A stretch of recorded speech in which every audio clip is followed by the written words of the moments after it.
ഇവിടെ എങ്ങനെയാണ് ഇവിടുത്തെ ഒരു പാലിന്റെ മാർക്കറ്റിന്റെ രീതി 200 ലിറ്റർ എങ്ങനെ വിറ്റിരിക്കും? പിന്നെ ഇവിടെ ഒരു യൂണിറ്റി ഇല്ല, അതാണ് ഏറ്റവും വലിയ പ്രശ്നം. അട്ടപ്പാടി ഏരിയയിൽ എല്ലാവർക്കും ഒരു പശു 2 പശു ഉണ്ട്.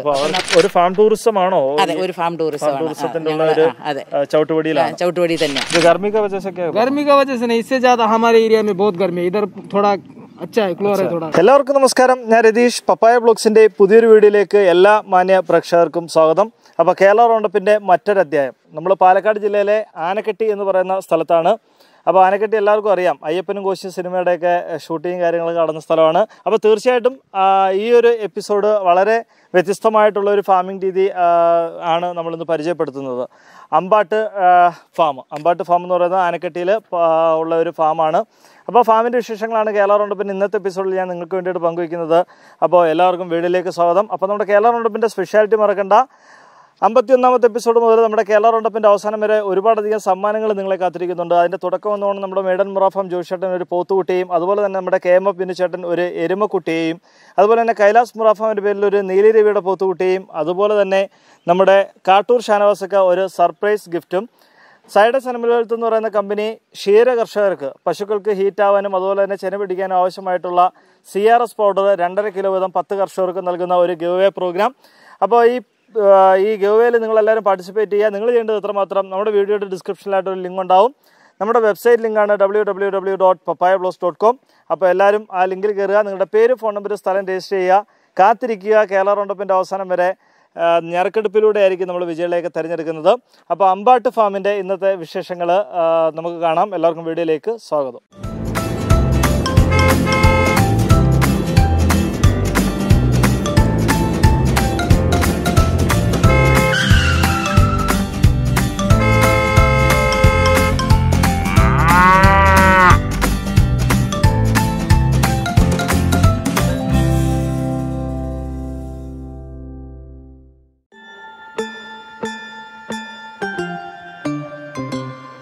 പിന്നെ നമ്മൾ സ്ഥിരമായിട്ട് മുടങ്ങാതെ കൊടുക്കുന്നത് ഈ CRSന്റെ കാൽസ്യപ്പൊടിയാണ്. അത് ചെന പിടിക്കാനൊക്കെ ഏറ്റവും ഗുണമായിട്ട് കാണുന്നുണ്ട്. ഇപ്പോൾ ഒരു 3-4 വർഷമായിട്ട് ഞാനത് മുടങ്ങാതെ കൊടുക്കുന്നുണ്ട്.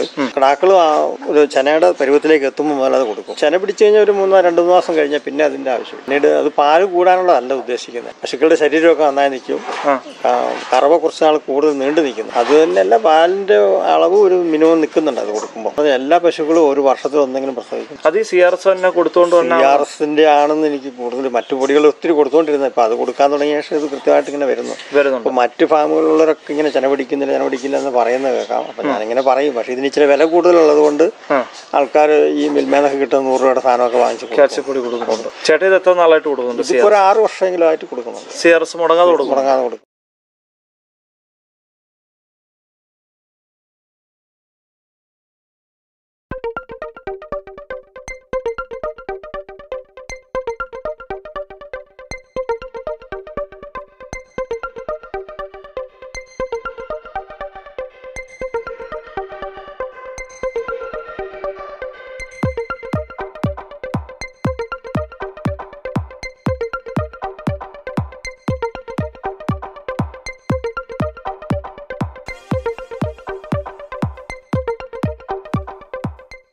അപ്പോൾ നമ്മുടെ പാലക്കാട് ജില്ലയിലെ നമുക്ക് ഈ അമ്പാട്ട് ഫാമിൻ്റെ വിശേഷങ്ങൾ നമ്മളോട് പറഞ്ഞുതരാൻ നമ്മളുടെ സതിമേടം ഉണ്ട്. അപ്പോൾ സതിമേടം പപ്പായ ബ്ലോഗ്സിലേക്ക് സ്വാഗതം. നമ്മളൊരു കേരള റൗണ്ടപ്പ് എന്ന് പറയുന്നൊരു പ്രോഗ്രാമാണിത്. കേരള റൗണ്ടപ്പ് പ്രോഗ്രാം എന്ന് പറഞ്ഞാൽ തിരുവനന്തപുരം മുതൽ കാസർഗോഡ് വരെയുള്ളൊരു യാത്രയാണ്. മികച്ച കർഷകരെയും പോത്ത് കർഷകരെയൊക്കെ തേടിയിട്ടുള്ളൊരു യാത്രയാണ്. മെയിൻ ഉദ്ദേശം എന്ന് പറയുന്നത് പല മേഖലകളിലും ഫാമിംഗ് രീതികളിലും മാർക്കറ്റിംഗ് രീതികളിലും എല്ലാത്തിലും വ്യത്യാസമുണ്ട്. പരിചരണ രീതിയിലായാലും എല്ലാം വ്യത്യാസമുണ്ട് ഫാമിംഗ് മേഖലയിൽ പ്രത്യേകിച്ചും. അപ്പോൾ അത് നമ്മുടെ ഡയറി ഫാമിംഗ് മേഖലയിൽ ഒരുപാടധികം ആൾക്കാർ വന്നിട്ട് ഫെയിലായി പോകുന്നുണ്ട്, സക്സസ് ആയി പോകുന്നുണ്ട്. അപ്പം നമ്മുടെ ഈ ഒരു യാത്രയിൽ ഒരുപാടധികം സക്സസ് സ്റ്റോറികളും ഒരുപാടധികം ഫെയിലിയർ സ്റ്റോറികളും ഒക്കെ നമുക്ക് കവർ ചെയ്യാൻ പറ്റുന്നുണ്ട്. അപ്പോൾ അതിൽ നിന്ന് നമ്മുടെ ഈ ഒരു എപ്പിസോഡ് കണ്ടിന്യൂസ് ആയിട്ട് കണ്ടുകൊണ്ടിരിക്കുന്ന ഒരു പുതിയ ഒരാൾക്ക് ഇത് കണ്ടിട്ട് നമുക്ക് ഈ ഒരു മേഖലയിലേക്ക് ചൂസ് ചെയ്യാം, അവരുടേതായിട്ടുള്ള ഐഡിയാസ് വെച്ചിട്ട് ചൂസ് ചെയ്യാം എന്നുള്ളൊരു ഉദ്ദേശത്തിലാണ് ഈ ഒരു കേരള റൗണ്ടപ്പ് എന്നൊരു പ്രോഗ്രാം നമ്മൾ തുടങ്ങിയത്. അതിൻ്റെ ഭാഗമായിട്ടാണ് ഇന്ന് മേഡത്തിൻ്റെ ഫാമിൽ വന്നിരിക്കുന്നത്, അമ്പാട്ട് ഫാം. പറയൂ മേഡം, എങ്ങനെ പോകുന്നു അമ്പാട്ട് ഫാമിൻ്റെ ഒരു ഉത്ഭവം? എങ്ങനെയാണ് സ്റ്റാർട്ട് ചെയ്തത്? എന്താണ് പ്രൊഫഷൻ? അമ്പാട്ട് ഫാമിൻ്റെ ഒരു ഉത്ഭവം എന്ന് പറഞ്ഞു കഴിഞ്ഞാൽ ഞങ്ങൾക്ക് ഏറ്റവും ഇഷ്ടമുള്ളൊരു ഫാമിംഗ് ആണ് ഈ പശു വളർത്തൽ. നമ്മുടെ ട്രഡീഷണൽ ആയിട്ട് പണ്ട് തൊട്ടേ നമ്മുടെ എല്ലാ ഹിന്ദു കുടുംബങ്ങളിലും പശുക്കളുണ്ടല്ലോ. ആ രീതിയിൽ തന്നെയാണ് ഇത് നമ്മളും തുടങ്ങിയിരിക്കുന്നത്. ഞാൻ ഗൾഫിലായിരുന്നു, 21 വർഷമായിട്ട് ഗൾഫിലായിരുന്നു. അവിടെ കുട്ടികളെയൊക്കെ പഠിപ്പിക്കുന്ന ഒരു പരിപാടിയായിരുന്നു എനിക്ക്. പിന്നെ നാട്ടിൽ വന്നിട്ട് ഇനി പ്രായമായതുകൊണ്ട് ഈ ഒരു പരിപാടിയിലേക്ക് തന്നെ കംപ്ലീറ്റ് ഫാമിംഗ് ആണ്. ശരിക്കും അമ്പാട്ട് ഫാം തുടങ്ങിയിട്ട് 7 വർഷമായി. എത്ര ഏക്കറിലാണ്? എത്ര സ്ഥലത്താണ്? ഇതൊരു 12 ഏക്കറാ. 12 ഏക്കർ. എത്ര അനിമൽസിനെ വെച്ചിട്ടാണ് നമ്മൾ അമ്പാട്ട് ഫാം തുടങ്ങിയത്? ആദ്യം തുടങ്ങിയത് ഞങ്ങളുടെ കമ്പനിയിൽ, ഹസ്ബൻഡ് കമ്പനിയുടെ റീജിയണൽ മാനേജറായിരുന്നു, മസ്കറ്റിലായിരുന്നു. അപ്പോൾ അവിടെ ഞങ്ങളുടെ കൂടെ പണിത ഒരാൾക്ക് വളരെ കഷ്ടതകളൊക്കെ വന്നപ്പോൾ പുള്ളി ഇങ്ങ് പോരുക തന്നത്. അപ്പോൾ ഇതുപോലെ നമ്മൾ ഈ സ്ഥലം വാങ്ങിച്ചിട്ടുണ്ടായിരുന്നു നേരത്തെ. അന്നേരം എൻ്റെ മോളുടെ കുറച്ച് പ്രോപ്പർട്ടി ഉണ്ടായിരുന്നു. അപ്പോൾ അവളുടെ മദർ ഇൻ ലോയും ഒക്കെ കൂടെ പറഞ്ഞു നമുക്കിവിടെ കുറേ സ്ഥലങ്ങൾ വാങ്ങിക്കാമെന്നും പറഞ്ഞ് നിങ്ങളിങ്ങനെ വാങ്ങിച്ചു തുടങ്ങിയതാണ്. അപ്പോൾ ഈ പുള്ളിക്കാരൻ ജോലിയൊന്നും ഇല്ലാതെ കഷ്ടത വന്നു കഴിഞ്ഞപ്പോൾ നമ്മുടെ ഹസ്ബൻഡ് പറഞ്ഞു, ഒരു കാര്യം ചെയ്യുക, നീ ഇങ്ങനെ ഒരു ഫാം വാങ്ങിച്ചിട്ടുണ്ട്, എന്താണെന്ന് വെച്ചാൽ നിനക്ക് ചെയ്യാൻ പറ്റുമെങ്കിൽ ചെയ്യാന്ന് പറഞ്ഞു. അങ്ങനെ അവൻ ഇവിടെ വന്ന് വീടും വെച്ച് ഒരു പശുവിനിൽ തുടങ്ങിയതാണ്. ഒരു പശുവിന് തുടങ്ങി. പിന്നെ മൾബറി ഇടുന്നുണ്ടായിരുന്നു, പട്ടുനൂൽ പുഴു. അത് നമുക്ക് ഒട്ടും തന്നെ ലാഭത്തിൽ പോയില്ല. അതിനെ ചൂടുവെള്ളത്തിലിട്ട് കൊല്ലുക എന്ന് പറഞ്ഞാൽ ഞങ്ങൾ അത് സ്റ്റോപ്പ് ചെയ്യിച്ചു. കൊല്ലൽ ഒരു പരിപാടി നമ്മുടെ ഫാമിനകത്തില്ല. അതുകൊണ്ട് ഞങ്ങൾ അത് സ്റ്റോപ്പ് ചെയ്ത് ഒരു പശുവിൽ തുടങ്ങി. അങ്ങനെ 2ആയി 3ആയി 4ആയി. അപ്പോൾ ആ പുള്ളിക്കാരൻ തിരിച്ചുപോയി. അത് കഴിഞ്ഞിട്ട് പിന്നെ വേറെ ഒരു മാനേജർ വന്നു. അങ്ങനെ പുള്ളിക്കാരനിൽ കൂടെ കുറച്ച് ഒരാളെ വെക്കുമ്പോൾ നമുക്കറിയാലോ ലാഭത്തെക്കാൾ വേറെ നഷ്ടത്തിലേ വരുള്ളൂ. പിന്നെ ഫാമിംഗ് എന്നുള്ള ആ ഒരു സ്വപ്നം ഞങ്ങൾക്ക് യാഥാർത്ഥ്യമാകാൻ വേണ്ടി ഞങ്ങൾ ആ നഷ്ടങ്ങളൊക്കെ സഹിക്കുക ചെയ്തത്. എത്ര നഷ്ടങ്ങളുണ്ടെങ്കിൽ സാരമില്ല, ഞങ്ങൾ തിരിച്ചു വരുമ്പോൾ ഇത് നമുക്ക് തന്നെ ഡെവലപ്പ് ചെയ്യാന്നോർത്ത്. എൻ്റെ മോനാണ് ഏറ്റവും വലിയ അഡ്വൈസ് തരുന്നതിന്. അവനാണ് കൊല്ലാൻ പാടില്ല അങ്ങനെയുള്ള ആ ഒരു കാര്യങ്ങളൊക്കെ നമുക്ക് പറഞ്ഞു തരുന്നത്. അമ്പാട്ട് ഫാം തുടങ്ങിയിട്ട് ഇപ്പോ എത്ര വർഷമായിരിക്കുന്നു? ഇപ്പൊ ഒരു 4 വർഷം 7 വർഷമായി സ്ഥലം വാങ്ങിച്ചിട്ട്. പക്ഷേ ഈ പശുക്കളുടെ ഫാം തുടങ്ങിയിട്ട് ഒരു 3 വർഷമായി. എത്ര പശുക്കളുണ്ട്? ഇപ്പൊ 30 പശുക്കളുണ്ട്.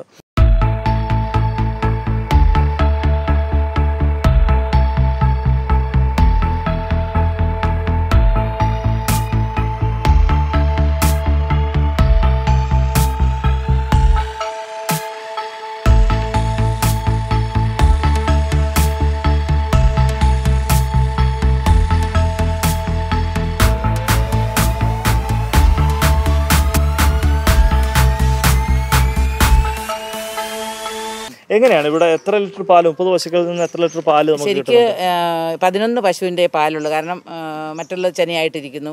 അറ്റ് എ ടൈമിൽ ഒരു 11 പശുവിന്റെ 200 ലിറ്ററിന്റെ അടുത്ത് പാലുണ്ട്. എങ്ങനെയാണ് ഇവിടുത്തെ നമ്മുടെ പാലക്കാട് ജില്ലയിലെ വലിയൊരു മലയോര മേഖലയാണ്. അട്ടപ്പാടിയും കഴിഞ്ഞ് ഒക്കെ ഉള്ള ഒരു സ്ഥലമാണ് നമ്മുടെ ഈ ആനക്കട്ടി എന്ന് പറയുന്ന സ്ഥലം. ഇവിടെ എങ്ങനെയാണ് ഇവിടുത്തെ ഒരു പാലിന്റെ മാർക്കറ്റിന്റെ ഈ 200 ലിറ്റർ എങ്ങനെ വിറ്റിരിക്കുന്നത്? അതാണൊരു ഞങ്ങൾക്ക് ശരിക്കും പറഞ്ഞാൽ ക്ഷീര കർഷകർക്ക് ഒരു വലിയൊരു പ്രശ്നമുണ്ട്. എന്താണെന്ന് വെച്ച് കഴിഞ്ഞാൽ മിൽമ എടുക്കുന്ന പാല് വളരെ വില കുറച്ചാണ് എടുക്കുന്നത്. അവര് അതിന്റെ SNF കുറവായിരിക്കും. ഇവിടെ എത്ര രൂപ വരെ മിൽമയ്ക്ക്? 38 വരെയാണ് അവർ തരുന്നത്. ഇപ്പൊ ചില ദിവസം പറയും SNF കുറവാണ്, പിന്നെ വാട്ടർ കണ്ടന്റ് കൂടുതലാണ്, ഫാറ്റ് ഇല്ല, ഇങ്ങനെയുള്ള ഒരുപാട് കംപ്ലൈന്റുകളാണ് വരുന്നത്. പക്ഷെ ഞങ്ങൾ ഇത് പറയാൻ പാടില്ലെങ്കിൽ പോലും എനിക്ക് പറയാതിരിക്കാനും പറ്റില്ല. കാരണം ഞങ്ങൾ ക്ഷീര കർഷകർ ചിലരെല്ലാം കോയമ്പത്തൂരൊക്കെ കൊണ്ട് ടെസ്റ്റ് ചെയ്തപ്പോൾ ഇതെല്ലാം വ്യത്യാസമാണ്. SNF വ്യത്യാസം വന്നു. SNF വ്യത്യാസം വരുമ്പോഴത്തേക്ക് പാലിന് തീരെ വിലയില്ല. അവർ 33 റുപ്പീസൊക്കെ പെർ ലിറ്റർ തരുന്നത്. അപ്പോൾ അത് ഞങ്ങളുടെ ക്ഷീര കർഷകർക്ക് എല്ലാവരും ഒരു ബുദ്ധിമുട്ടാണ്. പിന്നെ ഇവിടെ ഒരു ക്ഷീര കർഷകർക്ക് ഒരു യൂണിറ്റി ഇല്ല. അതാണ് ഏറ്റവും വലിയ പ്രശ്നം. ഞാനൊരു യൂണിറ്റ് ഉണ്ടാക്കാൻ വളരെയധികം കഷ്ടപ്പെടുന്നുണ്ട്. കാരണം ഒരു യൂണിറ്റ് ഉണ്ടായാൽ മാത്രമേ നമുക്ക് ബെനിഫിറ്റ് ഉള്ളൂ. കാരണം രാവിലെ തൊട്ട് ഏറ്റവും വലിയ കഷ്ടപ്പെട്ട ഒരു ജോലിയാണ് പശു വളർത്തൽ. എന്താണെന്ന് വെച്ച് കഴിഞ്ഞാൽ കറക്റ്റ് 3:30 വരണം. പശുവിനെ കറക്കണം, അത് കഴിയുമ്പോൾ അതിൻ്റെ അകട് കഴുകണം, അതിൻ്റെ പാല് കറക്കണം. അങ്ങനെ വളരെ കഷ്ടപ്പെട്ട ഒരു ജോലിയാണ്. പക്ഷേ അതിനുള്ള ഏണിങ്സ് നമുക്ക് കൊടുക്കത്തില്ല ആരും. അതാണ് അത് നമുക്ക് ഭയങ്കര ഒരു ദുഃഖകരമായ ഒരു പശു വളർത്തലുകാരുടെ ഒരു ദുഃഖകരമായ കാര്യമാണ്. സൊസൈറ്റിയാണ് എടുക്കുന്നത് ഇപ്പോഴും. സൊസൈറ്റി അല്ലാതെ ഇവിടെ എന്നാന്ന് വെച്ച് കഴിഞ്ഞാൽ അട്ടപ്പാടി ഏരിയയിൽ എല്ലാവർക്കും 1 പശു 2 പശു ഉണ്ട്. അപ്പം നമുക്ക് വീട്ടാവശ്യത്തിന് കൊടുത്താലേ പൈസ ഏറ്റവും ലാഭം ഉണ്ടാവുള്ളൂ ഒരു ക്ഷീര കർഷകർ. പക്ഷേ ഇവിടെ ആർക്കും ആവശ്യമില്ല. എല്ലാ വീടുകളിലും ഉണ്ട് പശുക്കളുണ്ട്. അപ്പം നമുക്കത് നഷ്ടത്തിൽ തന്നെ വരും. പിന്നെ ഞങ്ങളെ സംബന്ധിച്ച് ഏജ്ഡ് ആയതുകൊണ്ട് നമുക്ക് ഇതൊരു നമ്മുടെ ഒരു ആഗ്രഹമാണ്, ഒരു ആഗ്രഹമാണ്. പിന്നെ നമ്മുടെ ട്രഡീഷണൽ ആയിട്ടുള്ള ഒരു പാരമ്പര്യമാണല്ലോ പശു വളർത്തൽ പണ്ടുള്ള വീട്ടമ്മമാരുടെ. അതുകൊണ്ടും അതിനോടുള്ള ഒരു ഇഷ്ടം കൊണ്ടുമാണ് ഞങ്ങളിത് കൊണ്ടുപോകുന്നത്.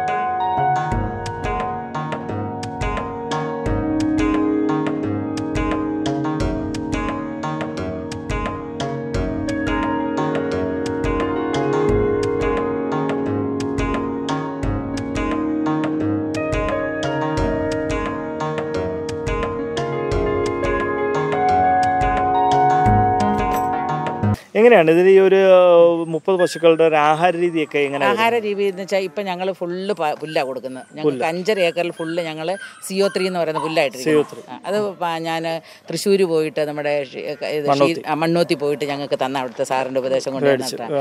പക്ഷെ അത് ഇപ്പം ഇവിടെ ആദ്യമായിട്ടാണ് ഇവിടെ ഇത്തവണ മഴ ഭയങ്കരമായിട്ട് കൂടിയത്. മഴ കൂടിയപ്പോൾ പുല്ലിൻ്റെ വളർച്ചയെ അത് ഭയങ്കരമായിട്ട് ബാധിച്ചു. പുല്ല് വളർച്ചയില്ല, ഒരു കർഷകർക്കും പുല്ലില്ല. അങ്ങനെ ഒരു വലിയൊരു കഷ്ടത വന്നിരിക്കുകയാണ് എല്ലാവർക്കും. അപ്പം ഇപ്പം ഞാൻ ഇടപാട് ചെയ്ത് വൈക്കോലും കൂടെ കുറച്ച് കൂട്ടി കൊടുക്കാൻ. ഞാൻ ഇതുവരെ വൈക്കോൽ കൊടുത്തിട്ടില്ല പശുക്കൾക്ക്. ഫുൾ പുല്ലാണ് കൊടുക്കുന്നത്. പിന്നെ KS കാലിത്തീറ്റ 1390 അതൊരു വില. അപ്പം അത് മുതലാകുക, സാധാരണക്കാർക്ക് മുതലാകുകയില്ല. പിന്നെ കൊടുക്കുന്നത് വീറ്റ് ബ്രാൻ കൊടുക്കും. അത് ഞാനിപ്പോൾ കംപ്ലീറ്റ് നിർത്തുക ചെയ്യുന്നത്. കാരണം എന്നാന്ന് വെച്ച് കഴിഞ്ഞാൽ അത് നമുക്ക് അത് രണ്ടും കൂടി ആകുമ്പോൾ നമുക്ക് അങ്ങോട്ട് മുതലാൻ പറ്റില്ല. പിന്നെ നമ്മൾ എവിടെന്നെങ്കിലുമൊക്കെ ഗോതമ്പുകളൊക്കെ എവിടെന്നെങ്കിലുമൊക്കെ അഡ്ജസ്റ്റ് ചെയ്ത് എവിടെന്നെങ്കിലുമൊക്കെ കിട്ടി മാർക്കറ്റിൽ പോയി ഒക്കെ വാങ്ങിച്ച് ഗോതമ്പ് പൊടിപ്പിച്ച് ഡയറക്റ്റ് കൊടുക്കുക. അപ്പം നമുക്ക് പാലിനൊരു വേരിയേഷൻ വന്നിട്ടുണ്ട്. അളവിന് നല്ലൊരു വ്യത്യാസം. നമ്മുടെ ഈ 360 ദിവസം നമുക്ക് 200 ലിറ്റർ പാല് കിട്ടുന്ന രീതിയിലാണോ ഇവിടുത്തെ സജ്ജീകരണം ചെയ്തിരിക്കുന്നതെന്ന് ചോദിച്ചത്? അത് കിട്ടില്ല. അത് വേരിയേഷൻ ഭയങ്കരമായിട്ടുണ്ടാവും പാലിന്. ചിലപ്പോൾ നമ്മുടെ പുല്ലിൻ്റെ ഷോർട്ടേജ് വരുന്നു, ചിലപ്പോൾ നമ്മൾ വേറെ എന്തെങ്കിലും ഇട്ട് കൊടുക്കും. നമ്മളിപ്പോൾ ഇവിടെ കണ്ടമാനം വാഴ കൃഷി ഉണ്ടല്ലോ, അപ്പം വാഴയുടെ ഇലകളൊക്കെ കൊടുക്കുമ്പോൾ പാല് കുറയും. എന്നാൽ പുല്ലിട്ട് ഫുള്ള് കൊടുക്കാനായിട്ട് ഈ മഴ കാരണം ഇല്ലതാനും. അന്നേരം വേരിയേഷൻ വരും. അപ്പോൾ ചിലപ്പോൾ 150 ആകും, 125 ആകും, 175 ആകും. ഇങ്ങനെ ഒരിക്കലും കോൺസ്റ്റന്റ് ആയിട്ട് പാല് കിട്ടുന്നില്ല. ഇവിടെ എങ്ങനെയാണ് നമ്മുടെ ഈ മൃഗാശുപത്രിയുടെ അല്ലെങ്കിൽ സർക്കാരിന്റെ ഭാഗത്തു നിന്നുള്ള ഡയറി മേഖലയ്ക്കുള്ള സഹായങ്ങളൊക്കെ എങ്ങനെയാണ് കിട്ടുന്നത്? പഞ്ചായത്തിന്റെ ഭാഗത്തുനിന്ന്, ബ്ലോക്കിന്റെ ഭാഗത്തുനിന്ന് ഒരു സഹകരണമില്ല, ഒന്നുമില്ല എന്ന് പറഞ്ഞു കഴിഞ്ഞാൽ ഞാൻ പല പ്രാവശ്യം പഞ്ചായത്തിലും ഇവിടെയൊക്കെ സംസാരിച്ചു. കാരണം ഞങ്ങൾക്കൊരു നല്ലൊരു ഹോസ്പിറ്റൽ, വെറ്റിനറി ഹോസ്പിറ്റലേ ഇല്ല. പശുവിനൊരു പെട്ടെന്ന് അസുഖം പാലക്കാട് കൊണ്ടുപോകണം. പാലക്കാടേ ഉള്ളൂ. ഇവിടുന്ന് ഒരു പശുവിനെ കൊണ്ടുപോകുന്ന ഒരു സാധാരണ ഒരു കർഷകനെ സംബന്ധിച്ച് നടക്കുന്ന കാര്യമല്ല.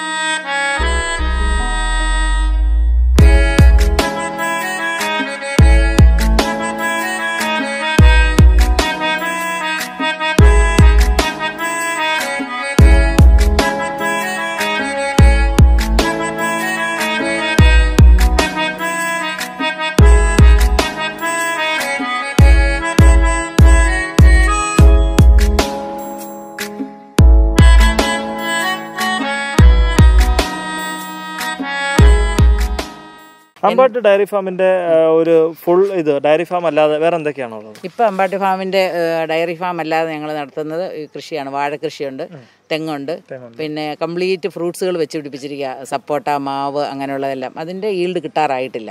തെങ്ങിൽ നിന്നും വരുന്നതേ ഉള്ളൂ, വരുമാനമായി വരുന്നത്. ഒരു ഫാം ടൂറിസം ആണോ? അതെ, ഒരു ഫാം ടൂറിസമാണ്. അതെ, ചവിട്ടുപടി തന്നെയാണ്. അതിനൊരു 5 ഹൗസ് ഞങ്ങളിപ്പോൾ സ്റ്റാർട്ട് ചെയ്യാനായിട്ടുള്ള എല്ലാ നടപടിയും തുടങ്ങി കഴിഞ്ഞു. അത് ശരി. അപ്പം ആനക്കട്ടിയിൽ വരുന്നവർക്ക് ഒരു ഫാം ടൂറിസം തീർച്ചയായിട്ടും 3-4 വർഷം എടുക്കും. 3-4 വർഷം ഇല്ല, ഒരു ദൈവം അനുഗ്രഹിച്ച ഒരു 10 മാസത്തിനാവും. ഓ ശരി ശരി, വളരെ സന്തോഷം. അപ്പം അമ്പാട്ട് ഫാമിലാണ് നമ്മളിന്നത്. ഒരു ക്ഷീര കർഷകയെ പരിചയപ്പെട്ടു. നമ്മൾ വളരെ കോൺഫിഡൻ്റ് ആയിട്ട് ചെയ്യുന്ന കാര്യങ്ങൾ, നഷ്ടങ്ങളെന്ന് തന്നെ മനസ്സിലാക്കി മുന്നോട്ട് പോകുന്ന ഒരു ക്ഷീര കർഷക. സർക്കാരിന്റെ ഭാഗത്തു നിന്ന് എന്തെങ്കിലും ഇത് കിട്ടിയിട്ടുണ്ടോ? അവാർഡുകളോ കാര്യങ്ങളോ?